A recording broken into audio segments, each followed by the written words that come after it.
Lesson 3. Steps to set effective goals. Now let's look at the steps for everyone to set goals effectively. The VSmart Go course, 6 steps to establishing a valuable life. First, everyone will help Uyen identify the time factor. If we change the order, the path we take will be much longer and harder.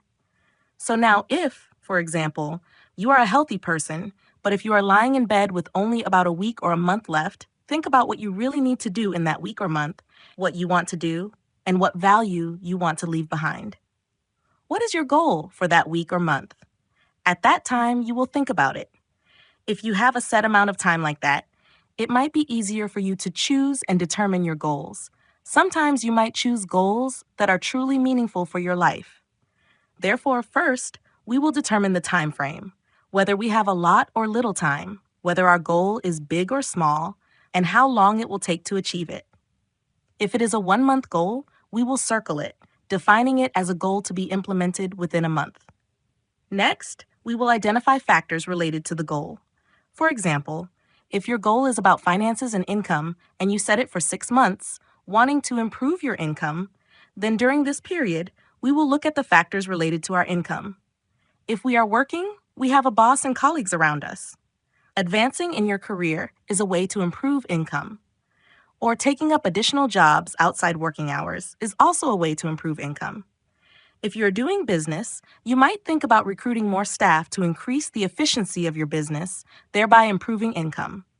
In this approach, we start noting down the relevant people and factors that will affect our income. So, within 6 months, we categorize the relevant factors related to our career and work: colleagues, partners, customers, and employees. Next, we will calculate feasibility. We set our income goal to a number that is feasible and satisfying.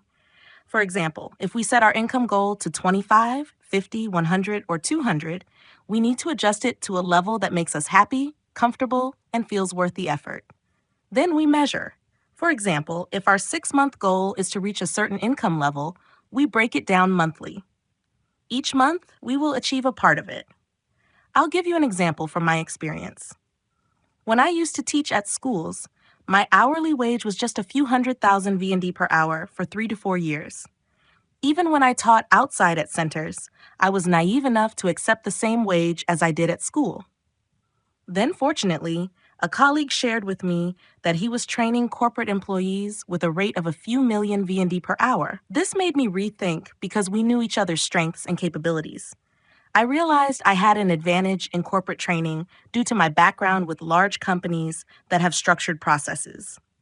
So, I focused on corporate training, which was more appropriate with higher rates. Unlike students who require long courses, corporate training can be condensed into a few sessions with practical applications and materials closely aligned with their business needs. Thus, with the same amount of time in a day, I could improve my income by focusing on corporate training and consulting. So I concentrated on preparing corporate training programs and gradually received more offers, increasing my rates over time. This shift allowed me to improve my income satisfactorily without changing my core strengths or previous work. Therefore, identify and adjust your target audience or program accordingly. In my case, focusing on corporate training and consulting significantly improved my income. Follow the channel to see more useful content coming up.